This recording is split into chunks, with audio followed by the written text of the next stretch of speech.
Welcome to this transformative journey where faith, doubt, and revelation intertwine. This is the story of Waji, a man whose devotion to Islam shaped every part of his life, yet a life-altering experience left him questioning everything he had ever known. Through moments of struggle, deep self-examination, and an encounter that would change him forever, Waji discovered truths that transcended religion and led him into a new understanding of God, Jesus, and love. As we dive into his story, we'll explore the deeper questions of faith, the power of grace, and how one man's experience reshaped his understanding of life and eternity. Let's begin. My name is Waji, and since I was a child, my world had always revolved around faith. Islam wasn't just a religion to me. It was the air I breathed. My mornings began with the soft call to prayer echoing through our neighborhood. And before the sun rose, I was already on my knees reciting verses I had known since I could speak. Waji's deep connection to his faith is profound, and it's clear from his description that Islam was not just a belief system for him, but an integral part of his identity. From a young age, religion was a grounding force that shaped his entire worldview. His connection to prayer is almost instinctual, a pattern so embedded in his life that it became as natural as breathing. This illustrates how faith can form the foundation of one's identity, particularly during childhood. The Quran wasn't just a book in our home, it was the heartbeat of our lives.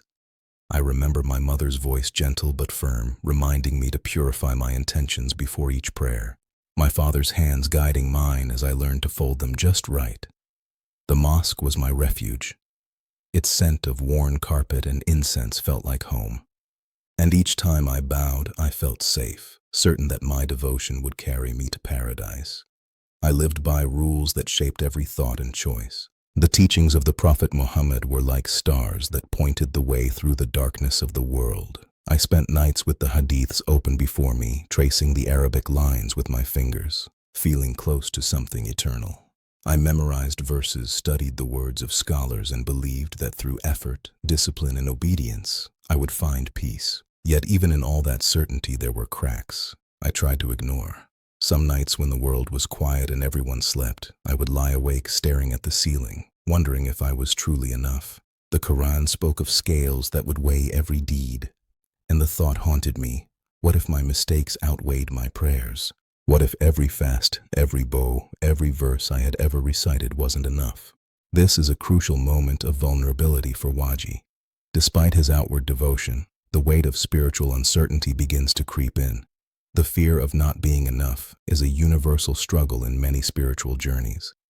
The concept of divine judgment, whether through scales or some other measure, leads Waji to question his worth. This passage serves as a reminder that even the most devout can experience inner turmoil when facing the reality of their own limitations. Faith doesn't always provide immediate peace. Sometimes it invites deeper questions about human imperfection. I would push the thoughts away with whispered prayers, but they always came back, soft but relentless, like a shadow at the edge of my mind. Still, I never stopped learning. I was drawn to other faiths, not out of doubt, but out of curiosity. Christianity, in particular, intrigued me. I respected Jesus as a prophet, a messenger of truth, but nothing more. Waji's curiosity about Christianity, while not born from doubt, represents an openness to exploring different religious perspectives. His respectful acknowledgement of Jesus as a prophet shows a level of intellectual honesty. It highlights the importance of seeking knowledge and understanding in one's spiritual journey. Often, curiosity about other faiths or ideas leads to greater self-reflection and, in some cases, a deeper understanding of one's own faith. Waji's journey reflects the importance of seeking truth with an open heart. The idea that he could be the Son of God felt impossible to me. The concept of the Trinity made no sense. Salvation by grace alone seemed far too easy, like a door left open without a key. I believed in effort and striving in earning forgiveness through deeds. Whenever I debated Christians, I felt confident, almost proud. I quoted the Quran, challenged the Bible, and thought I was defending truth itself. But behind every argument, there was still a quiet voice inside me that I didn't want to hear. Everything changed one ordinary afternoon. I had gone to visit my family in another city. The day began like any other. I woke for Fajr prayer. The dawn, cool and still, I remember the soft hum of my younger brother's voice as he prepared tea, the smell of cardamom filling the kitchen. We spent the morning talking about theology, sharing verses, arguing gently, like we always did. The air was warm, calm, peaceful. Then sometime in the afternoon I felt a strange tightness in my chest, just a small ache. Nothing serious. I told myself I brushed it off, thinking it would pass. But by evening the ache turned sharp, stabbing through my ribs with every breath. This moment is the turning point in the story. Waji's physical crisis, the heart attack, serves as a metaphor for his spiritual crisis. Just as his body begins to fail him, so too does his sense of certainty in his faith. In many spiritual journeys, a crisis, whether physical, emotional, or intellectual, forces a person to confront their deepest fears and assumptions. It is often in these moments of vulnerability that people experience spiritual awakening or transformation. "Waji, we're going to the hospital," my brother said, keys already in his hand. I tried to laugh it off, telling him it was probably just indigestion, but my voice shook. The drive to the hospital felt endless. The city lights blurred outside the window, and with each passing minute, the pain grew worse. By the time we reached the emergency room, I could barely stand. The doctors rushed around me, their faces shifting from calm to urgent. I caught fragments of their voices, words like severe attack, immediate, a heart attack. At my age, I remember thinking it couldn't be real. I was healthy. I prayed. I fasted. I cared for my body. I wasn't supposed to be here, hooked up to machines, gasping for air, while strangers fought to keep me alive. Panic spread through me. I thought of my family, my prayers, my unfinished life. I wasn't ready, not like this. As they worked, my vision blurred. The monitors beeped in a rhythm that didn't sound like mine anymore. My chest burned as if a hand was pressing hard against my heart. I whispered the Shahada over and over, clinging to it like a rope in the dark, a shadow. Ashhadu an la ilaha illa Allah, wa ashhadu anna Muhammadan Rasulullah. The sound around me began to fade like a wave, pulling everything away. The walls, the voices, even the weight of my body disappeared for a moment. There was only silence publishing, pure endless silence. In the face of death, Waji clings to his faith, repeating the Shahada, which represents the declaration of faith in Islam. This moment is pivotal. It's in his darkest hour that he experiences a profound encounter with the divine. The imagery of silence, void of pain or sound, suggests a transcendental experience where Waji steps outside of his body and feels a deeper connection to the divine presence. Often, these moments of existential crisis are where clarity about spiritual matters is revealed in powerful, sometimes unexpected ways. No pain, no breath, no heartbeat, just stillness. But deep within that silence, something stirred. It wasn't the end. I could feel it. There was a presence beyond the dark, waiting, watching. Then everything began to shift. Everything faded away slowly, like the world itself was being erased until only a faint hum of anticipation lingered in the air, as if I was standing at the edge of something immense and unseen. At this moment, Waji's sense of reality begins to dissolve as he experiences a shift from the physical world to something beyond. The faint hum of anticipation indicates a deep sense of expectation and an opening into something unknown. This experience often parallels spiritual awakenings where one steps out of their normal existence into a heightened sense of awareness or presence. This shift represents a transition from earthly life to a deeper spiritual realm, a place where Waji is confronting something far greater than himself. It's a reminder that the spiritual journey often involves stepping into the unknown with faith. I didn't know where I was going or what waited beyond that edge, but deep inside, I knew one truth that felt heavier than any fear. I would never be the same again when I opened my eyes, or at least I thought I did. I wasn't in my body anymore. The weight of flesh and gravity was gone. It was like being suspended in air, aware of everything and nothing at once below me. Waji's sensation of leaving his body speaks to the timeless experience many describe when they encounter death or spiritual revelation, a feeling of disembodiment. This state of being aware of everything and nothing at once suggests a sense of detachment from earthly concerns and a higher awareness of something divine. It's also indicative of how profound experiences can make the mundane realities of life seem insignificant in comparison to the greater, eternal truths that one encounters in such moments. I saw my body on the hospital bed, pale and still, surrounded by doctors moving quickly, their voices sharp and urgent. The machine screamed in uneven beeps. My brother stood at the corner of the room, frozen in fear, his hand gripping the chair so tight that his nails cut into the wood. His face looked as if the color had been drained from it. His eyes wide, shining with tears he refused to let fall. I should have been terrified, but I wasn't. A strange calm filled me, quiet and still, like the silence that follows a storm. It felt like watching a scene from my own movie, except this time, I wasn't the one breathing. I tried to call out to tell my brother I was right there, but nothing came out. No sound, no air, no voice. I wasn't sure I even had a mouth anymore. My body was gone, but I was still me, free from pain, yet trapped in something I couldn't understand. What's happening to me? I thought, am I dead? The question echoed like thunder inside me. My whole life, I had believed that when a person died, their soul would face judgment, that there would be angels, balance, and truth. But this was nothing like that. There was no judgment, no angelic presence, no sound of scripture or divine decree, only stillness, only me floating in the quiet above the chaos. Then I saw it, the light. It wasn't the kind of light you turn on or off. It didn't glare or blind. It breathed. It pulsed gently, glowing with a warmth that felt alive. It wasn't coming from any lamp, any monitor, or even the ceiling. It was beyond the room somewhere, deeper, calling me with a pull that was impossible to explain. It reached into me, into the part of me that wasn't human anymore, and it whispered without words. At first I resisted. I wanted to stay, to hold on to the only world I had ever known. I thought of my brother, of my mother's voice leaving a message on my phone that morning, of the way my dog used to rest his head on my knee when I was sick, all those small, ordinary things that suddenly felt sacred. But the light kept calling, softly but firmly, as if it knew. I belonged to it. The hospital began to fade. The voices turned distant. The machines, the room, my brother.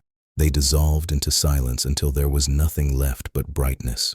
It felt like being pulled through a tunnel made of living energy, a shift from everything I understood into something beyond reason. The movement wasn't rough. It was gentle, steady, and unstoppable. As I drifted closer, warmth wrapped around me. Not heat, but something purer, something that touched the soul. It filled me, spreading from what felt like a heart that no longer beat. It was peace, but also power, raw and infinite. I could feel it in every piece of whatever I had become. The light was no longer something I was seeing. It was something I was inside of.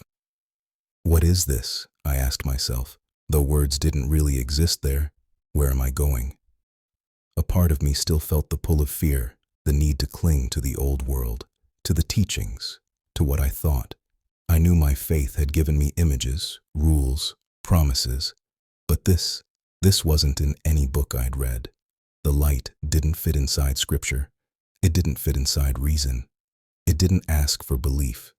It simply was. And in that moment, something deep inside me whispered that this wasn't chaos. This was order, the kind of order that existed before creation itself. I floated closer, and the warmth grew deeper, almost like it could see through every part of me, through every memory, every sin, every forgotten act of kindness. The light didn't judge. It understood. It knew. It knew me completely. I thought of Jesus then, not as an idea or a story but as a living truth that suddenly made sense without needing explanation.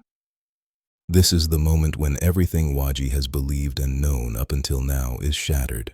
Jesus, whom he respected as a prophet but never saw as divine, now becomes a living truth, someone tangible and real. This marks the profound shift in Waji's spiritual journey, where he encounters Jesus not as an abstract concept, but as a living, breathing reality. This shift in understanding reflects how personal encounters with the divine can completely transform our beliefs and perceptions. I didn't see him yet, but his presence was there in the light, waiting beyond it, patient and certain. The peace was so overwhelming it made me want to cry, though I no longer had tears. It was the kind of peace that erases all the noise, all the doubt, all the corruption and pain and struggle that ever touched my life. It was everything I had ever searched for without knowing what I was searching for. And just as I reached the very edge of that light, trembling, unworthy, ready, but not ready, I felt it again, the pull stronger, this time as if the light itself was whispering, "Come home." I took what felt like a breath, though I had no lungs, and I stepped forward into it, knowing that everything was about to change forever. This call, "Come home," speaks to a deep longing for belonging, for returning to one's true source. The word home resonates on many levels. It is a place of safety, of peace, and of love. Jesus' invitation to Waji is not just to salvation, but to a deeper relationship with the divine. This is an offer of unconditional love and acceptance, a call to return to a place of wholeness that transcends any earthly home. For many, this home represents the ultimate spiritual fulfillment, where all questions and doubts are met with peace. Waji's acceptance of the light symbolizes his full surrender to divine truth and grace. This step forward into the light marks a moment of transformation, the moment when he fully embraces the change in his life. This speaks to the concept of spiritual surrender, allowing oneself to be embraced by God's love, even when it means stepping into the unknown. It's a powerful moment of trust, acknowledging that with God, everything changes and no part of life remains the same. The brightness wasn't only light anymore. It felt alive, moving, and full of endless power, like the air itself was breathing with energy. It pulsed all around me, warm and alive, reaching deep into me until I could feel it in my chest, in my heartbeat. I stood there, caught in the middle of something so vast, so far beyond anything I could ever imagine. And then, through the brilliance, a figure began to take form. At first, I could hardly tell what I was looking at. The light moved and curved around him, brighter than anything and yet gentle, as if it knew I couldn't handle its full strength. Then the shape became clear. A man was stepping forward, glowing with a power that wasn't just seen, but felt. The air seemed to hum as he came closer, and with every step I felt something washing over me. Waves of love so pure, so complete that I could barely breathe. It wasn't just an emotion. It was like love itself had become a living thing reaching out, wrapping around me, filling every empty space inside me. I could feel memories stirring of my mother's laughter in the kitchen, the smell of rain on the dusty street outside my childhood home, the way I used to look at the night sky as a kid and wonder if anyone was really listening. And now, standing in front of this being, I knew someone always had been. I forced the words out, small and trembling. Who are you?" My voice sounded tiny in that endless light. He looked at me, and his eyes, those eyes seemed to hold the whole universe in them. It was as if he could see everything I had ever done, every thought I had ever had, every pain I had ever carried. Yet there was no judgment there, only understanding, only love. "I am Jesus." He said the name struck through me like lightning. My mind couldn't keep up Jesus. No, that couldn't be. My thoughts were racing, tumbling over each other. I had known him only as a prophet, a messenger, a man of God. But not this, not what I was seeing, not what I was feeling. That's not possible. I whispered almost to myself, "You're a prophet." That's what I was taught. That's what I believed all my life. He smiled then, and the smile carried peace. It wasn't the smile of victory or correction. It was the kind of smile that says, "I know you. I've always known you. You have many questions." Jesus said softly, "And I am here to help you find the answers." I wanted to speak, to ask, to argue, to understand. My thoughts were spinning, my heart pounding, but before I could form a single word, the light began to bend, to move. The space around us started to shift. It began like a breath caught between worlds, a strange stillness before the shift. Then, out of that radiant light, scenes began to form. They were alive, moving, glowing with a power that felt too real to be a dream.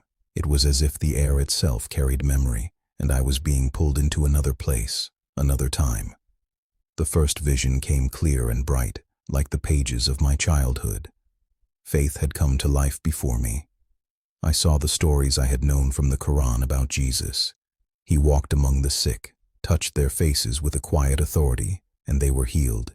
He spoke to the blind, and their eyes opened to light for the first time. He called to the dead, and they rose again, trembling but alive. I had always believed these miracles were true, but seeing them unfold before me was different. His voice carried both mercy and power. His eyes filled with something that reached through me, something deeper than words. Then everything around me began to change. The light trembled, and new scenes formed, like waves rolling into shore. This time, they weren't from the Quran. They were from the Bible stories I had once ignored, thinking they belonged to another path, but now they came alive in front of me with unbearable beauty. I saw Jesus at the table breaking bread with his disciples. The room was dim, but his face glowed with a love that felt too vast to belong to this world. I could almost hear the crack of the bread in his hands, smell the oil burning in the lamps. Then I saw him in the garden, his face pressed to the earth, his voice trembling as he prayed. I could feel his anguish as if it were my own. And then came the cross. I wanted to look away, but I couldn't. The nails, the crown of thorns, the raw pain etched into his face. It cut through me. Yet behind the agony, there was something else. A stillness, a strength, unknowing. This was not chaos. It was purpose. It was love so fierce that even death could not touch it. Why, I asked, my voice breaking. Why did you do this for you? He said. And his eyes met mine. For all of you. Those words didn't just reach my ears. They pierced my soul. My understanding of faith had always been built on doing, on earning to hear that someone had carried the corruption, the weight of all humanity, not out of obligation, but love. It shattered me. I had no defense left, only tears. Then, like a teacher revealing the last pages of a hidden book, the scenes shifted again. This time, verses from the Quran. The Bible appeared side by side in light. Jesus pointed to words I had read so many times before, prophecies about the Messiah, about light breaking through darkness, about salvation that reaches the ends of the earth. And then he showed me how each one found its home in him, how every word, Y word, LED, back to him. How did I not see this? I whispered. How did I miss what my heart was searching for? All along, Amen, Jesus said softly. Now you have found it. Tears streamed out my face, hot and endless. Everything I thought I knew, everything I had clung to was shifting beneath my feet. But instead of fear, there was peace, like pieces of a puzzle finally snapping into place. After a lifetime of searching, there is more to see. Jesus said, his voice gentle, filled with compassion. Will you come with me? I nodded, my heart pounding. My thoughts were scattered, but my spirit knew the answer. As I reached for his hand, the light deepened, and the world around me began to shift once more. The light spread wider and wider until it surrounded everything, swallowing the space around me in a warmth that felt alive. My body felt lighter, like I was being lifted gently by invisible hands, carried to a place far beyond anything I had ever known. There was no fear in me, only a strange calm, a deep trust in him, even though I couldn't understand what was really happening or why. Then the scene opened before me, and what I saw took my breath away. The place was filled with colors that didn't exist on earth. Each one shone, shining, with a life of its own. The air itself seemed to sing. Every breath felt clean, full of peace and joy and harmony that touched everything. There was no pain, no sadness, no weight of the world, only love, pure, endless, all-consuming love. In the distance, I saw people, faces from every walk of life, glowing from within like lanterns made of joy. They moved together, laughing, embracing their eyes, filled with a kind of peace I had always longed for, but never found.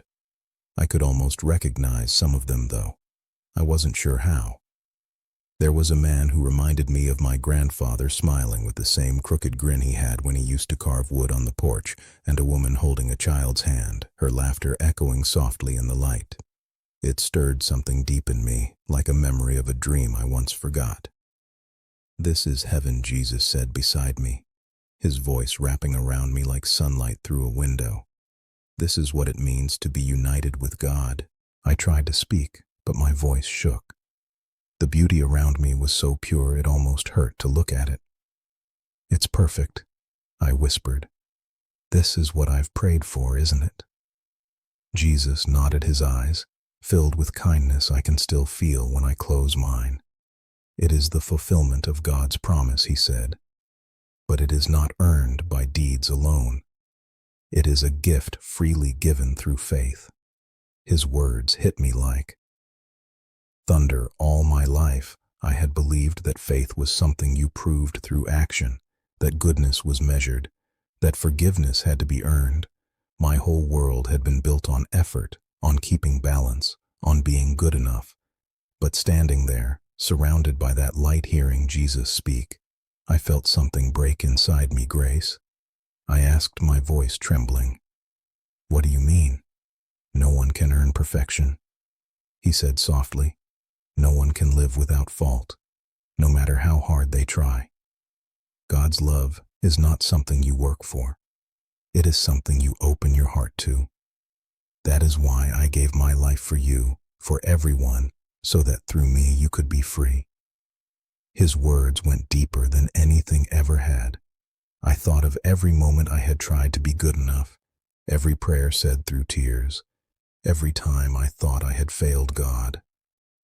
Now, standing in that place where time itself felt still, I began to understand that it had never been about worthiness.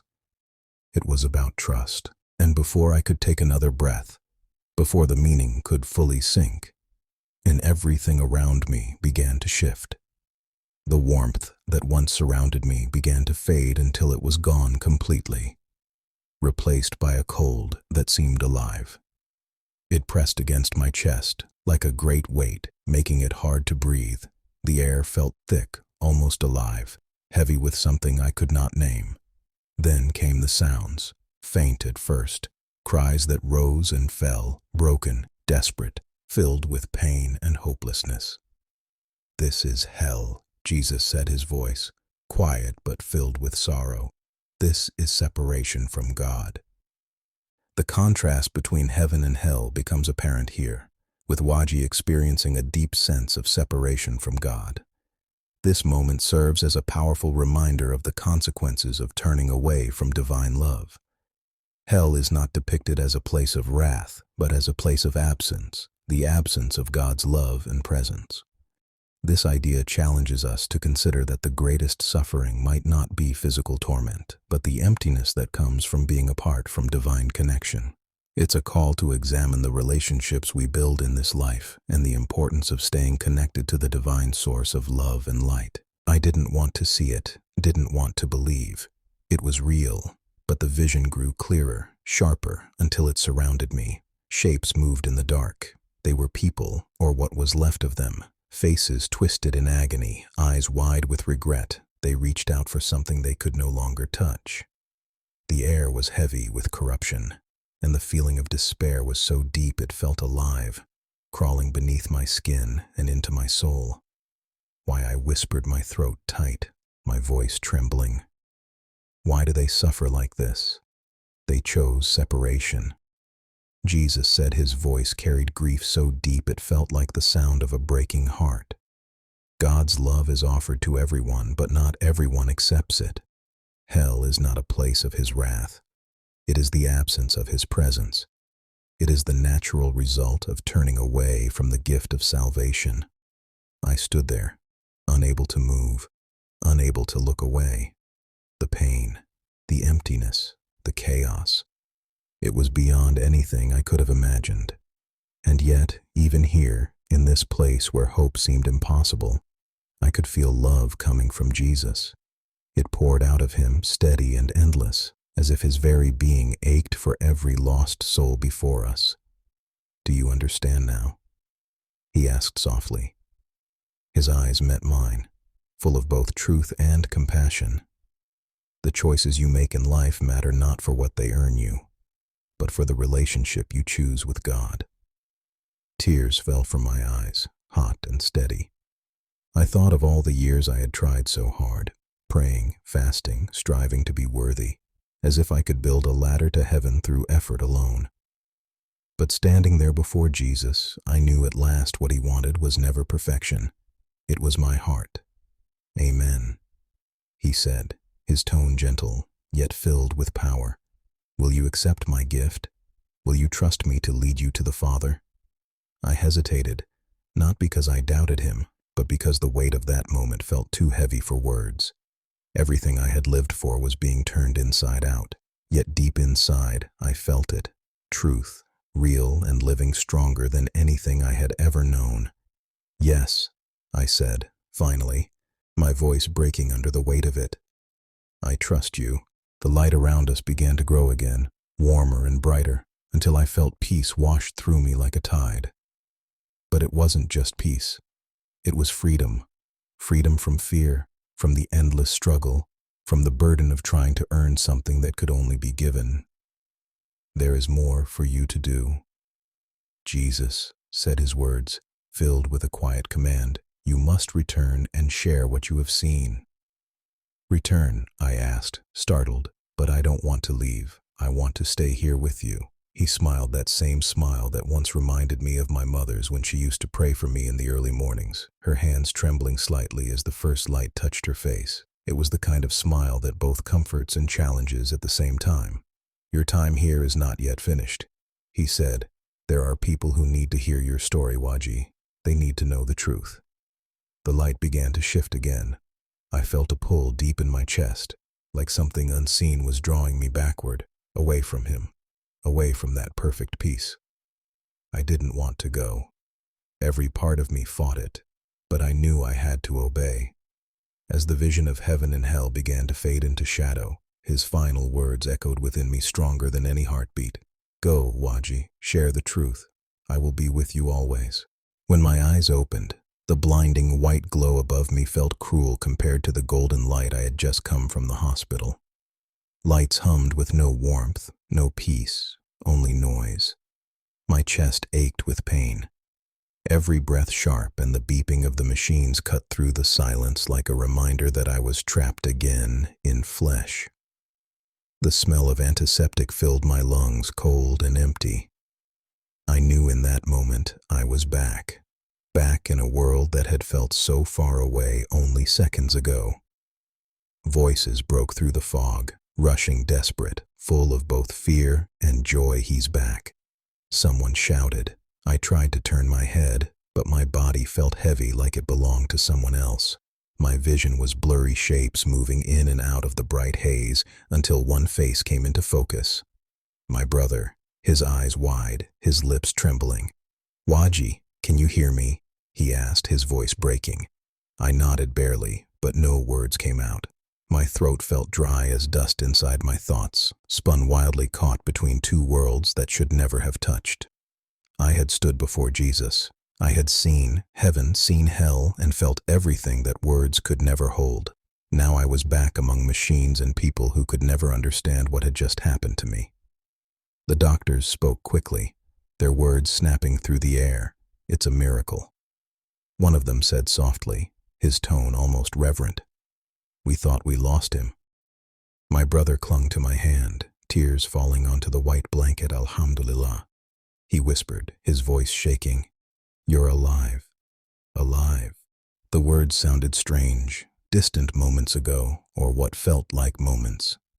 I had been in a place beyond time, beyond pain, beyond chaos. The first hours passed like a blur. My family gathered close, their relief thick in the air, but inside I was silent, carrying something too heavy for language. My heart wrestled with what I had seen. What did it all mean? Jesus wasn't just a prophet. I knew that now he was more, so much more. But that truth felt dangerous, like fire in my chest. What would it do to my faith, death to my family, to the world I had known since I was a child? That night, the room was quiet. The machines still whispered their rhythm, but everything else was still. My family had gone home to rest. I lay there staring at the ceiling, hearing his voice again. The light, the love, the vision of heaven and hell, the sound of Jesus' words still vibrated through me. Go, Waji. Share the truth. I will be with you always. His promise was gentle, but it shook me to my core. I couldn't sleep. Every time I closed my eyes, his face appeared again, calm, full of patience and strength. I remembered how his hand had touched my shoulder in that place of perfect peace. It felt more real than the bed beneath me now. The next few days blurred together. My body was healing, but my spirit was restless. I felt the shift inside me, something permanent, something that could not be undone. My family smiled, thinking I was getting better, but they didn't see the storm inside. One afternoon, when everyone had stepped out for food, I reached for my phone. My hand still shook, but I needed to find something, anything. I searched for Jesus, reading words I had never looked at before. His teachings, his miracles, his sacrifice. Each sentence felt like water to someone dying of thirst. I read about grace, that word I had heard in his presence. It felt alive now, like a key turning slowly in a locked door. And for the first time in my life, I opened the Bible. My hands were trembling as I turned the pages. It felt unfamiliar, almost like I was holding something I was never supposed to touch. But the moment I began to read, I couldn't stop. Every line felt alive. Each word seemed to reach out and pull me in. It wasn't just ink on paper anymore. It felt like the book itself was breathing, speaking straight into the quiet corners of my soul. As I read deeper. Things that had never made sense before began to fall into place. Pieces that once seemed scattered in my mind suddenly connected. Verses from the Quran that had always left me wondering now felt illuminated. The words about Jesus, the stories, the prophecies I had overlooked, they were no longer blurred or distant. It was as if a veil had been lifted. I felt both awe and fear at the same time. With every truth that settled in my heart, the weight of what it meant pressed harder on my chest. I knew I couldn't hold this inside forever. The truth had changed me, but sharing it would change everything else. My family, my friends, my entire life was built around my faith as a Muslim. What would they say if they knew what had happened? If they knew I had seen Jesus, spoken with him, and believed he was who he said he was? One night I couldn't take it anymore. The silence felt heavy, the air thick with things unsaid. I lay in bed, staring at the ceiling, my mind racing. I couldn't do this alone. I needed someone I could trust, someone who might not understand everything, but would at least listen. My brother came to mind. We had shared everything since childhood, late-night talks on the roof secrets. No one else knew the kind of bond that doesn't break. Easily, I picked up my phone, my hand shaking as I pressed his name. He answered almost immediately. "Waji, are you okay?" he asked, his voice filled with concern. "No," I said, my throat tight. "I need to tell you something that happened to me." There was a pause. I could almost hear his heart beat through the silence. "Okay?" he said carefully. "I'm listening." My heart pounded as I tried to find the words. I wanted to run, to hang up, to hide from what I knew was coming. But then deep inside I heard the words of Jesus echo softly in my memory. "I will be with you always." And I knew I wasn't alone. That night was the first time I spoke my truth out loud. It was terrifying and freeing all at once. But it was only the beginning. Days later, I found myself sitting across from my closest friend, Hassan. We were in our usual spot at the small cafe near the river, where we had spent countless evenings talking about faith, life, and everything in between. The smell of cardamom tea filled the air. I could hear the faint hum of traffic outside, the quiet rhythm of a normal day. But inside me, nothing felt normal anymore. "Hassan," I said, softly, my voice trembling, "there's something I need to tell you, something different. It's about what happened when I was in the hospital." He looked up, the concern already in his eyes. "You mean when we thought we'd lost you?" I nodded slowly. "Yes, but I didn't just lose consciousness. Hassan, I went somewhere. I saw something. Someone." He leaned closer, his brow furrowed. "What do you mean?" So I told him everything. I told him about the shift, about the vision, about the blinding light that felt like love itself. I told him how I met Jesus, how he spoke to me, how he showed me heaven and the reality of hell. I told him about the feeling of grace that washed through me, about how the corruption of the world finally made sense, and how I came back, changed forever, when I finished. Hassan didn't speak for a long time. He just stared at me, his face, a mix of confusion, disbelief, and something deeper, maybe fear, maybe wonder. "Waji," he finally said, his voice quiet but heavy, "you've always been a man of faith. You've always searched for truth. But this is different. Are you sure it wasn't just your mind playing tricks on you? You were near death. The brain can do strange things." "I've thought about that," I said, my hands gripping the cup in front of me. But this wasn't a dream. It wasn't confusion. It was real, more real than anything I've ever felt. I felt his presence. I saw heaven. I saw hell. And I know everything he told me is true. Hassan looked down, his hands clasped tightly together. "You're saying everything we believed our whole lives, everything our fathers and their fathers taught us, isn't the whole truth?" "No," I said softly. "I'm saying the truth is bigger than we ever imagined. Jesus isn't only a prophet. He's the Messiah, the way to God." He shook his head, his voice barely above a whisper. "Waji, if you tell people about this, it could destroy you. You know what? They'll say, 'I know,'" I said, my voice steady now, "but I can't keep silent. How can I pretend?" "I wasn't." He didn't answer. He just sat there, his eyes searching mine, caught between love and doubt. In the days that followed, I began opening my heart to a few people. I trusted, those who had seen me through both peace and pain. I told them what had happened, my hands trembling as I spoke, my voice still carrying the echo of that vision. Some, like Hassan, gave me that same uneasy stare, part worry, part disbelief. Others brushed me off entirely, their words sharp, refusing to even consider that I could have met Jesus face to face. But there were a few quiet souls who didn't turn away. They leaned in, listening, carefully, not to judge, but to understand. One of them was an older man from our community, a man whose eyes always carried calm, the kind of calm that came from years of faith and silence. I had grown up respecting him. When I told him everything, he didn't interrupt. He didn't even move for a long moment. Then, in his soft, weathered voice, he said, "Waji, truth has its own way of finding us. Sometimes it walks right into our lives when we least expect it. Maybe this is God's way of showing you where to go next." His words rested deep inside me. For the first time, I felt seen. If even one person could see my heart, maybe others could too. That night, I couldn't sleep. I sat by the window, the desert wind brushing against the curtains, and I thought about everything Jesus had shown me. The shift in my soul was too much, too real to ignore. I knew this wasn't just for me. A few evenings later, I gathered my courage. I stood before a small group of people, family, friends, and a few curious faces from the neighborhood. The smell of tea filled the room.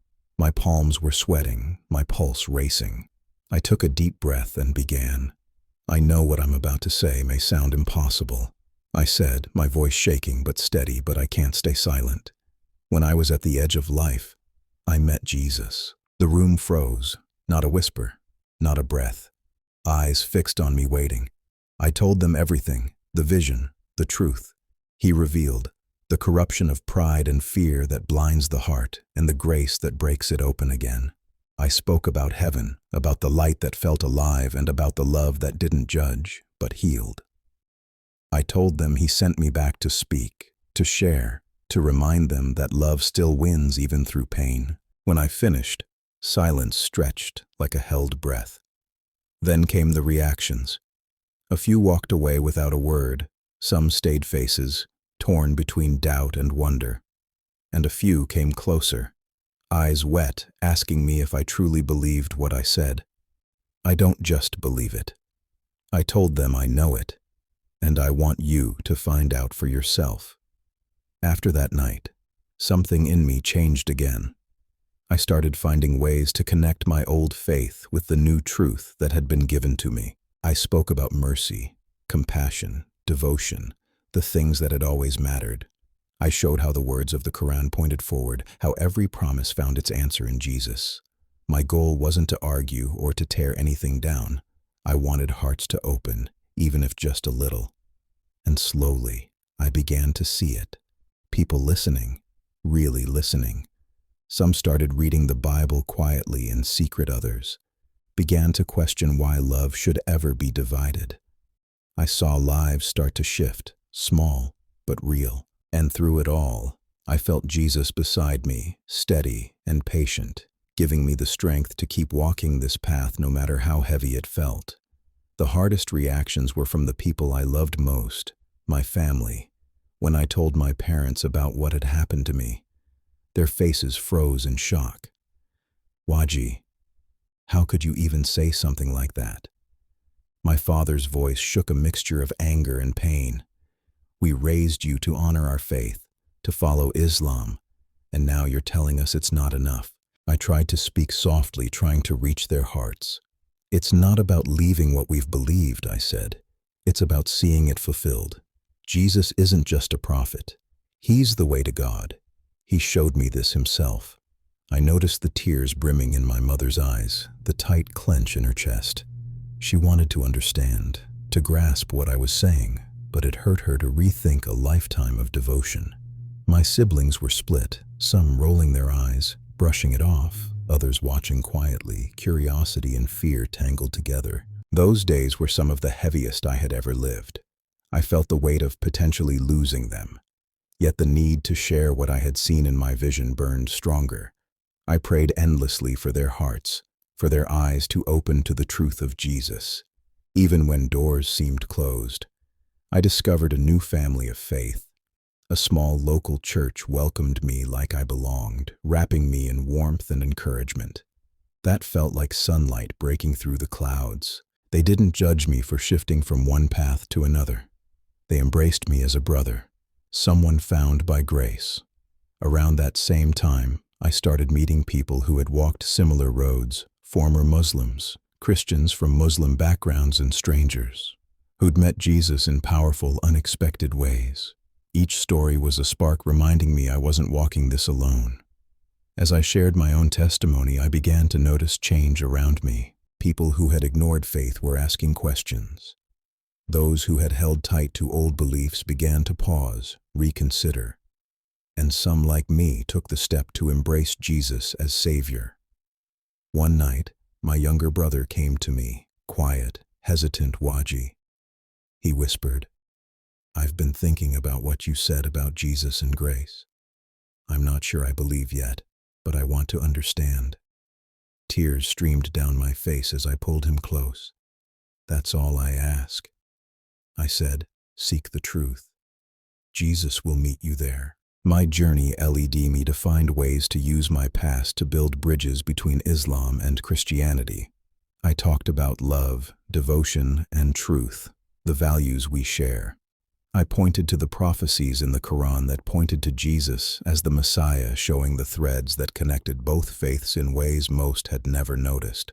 But I also made it clear this wasn't about religion alone. It was about relationship, a personal connection with God, through His sacrifice, grace that overwhelms, forgiveness that heals, and love that surpasses everything I had ever known. Looking back, I see how every part of my life, every doubt, every struggle, even the moments of chaos, was shaping me for this. Each rejection, every tense conversation, every night of questioning was preparing me to share the truth. And though the path was far from easy, it has been full of moments of awe, moments where lives were changed and hearts were opened. There was the time I spoke to a group of strangers in a small cafe sharing my vision over tea, and someone broke down crying, saying they felt a shift inside themselves for the first time. Another moment was walking through a crowded street in my old neighborhood, noticing a former classmate staring at me and realizing silently that maybe seeds had been planted without my knowing. Waji's story is a powerful reminder that the search for truth is never linear. It takes unexpected twists, invites doubts, and challenges the very foundations of what we believe. His journey from devotion to doubt, from curiosity to revelation, shows us that faith is not a static belief but a living, evolving experience. His encounter with Jesus, the light, the peace, and the understanding of divine love marks a transformative moment in his life. It challenges us to look beyond the structures of religion and see the heart of the message: love, grace, and redemption. Let us reflect on our own faith journeys, remembering that truth often comes in unexpected forms and at unexpected times. May we be open to the divine presence, wherever it may lead us, and may we be brave enough to share the truth we find. Thank you for joining me today. Please like, share, and subscribe to continue exploring these transformative stories. May peace and understanding guide you on your own spiritual path.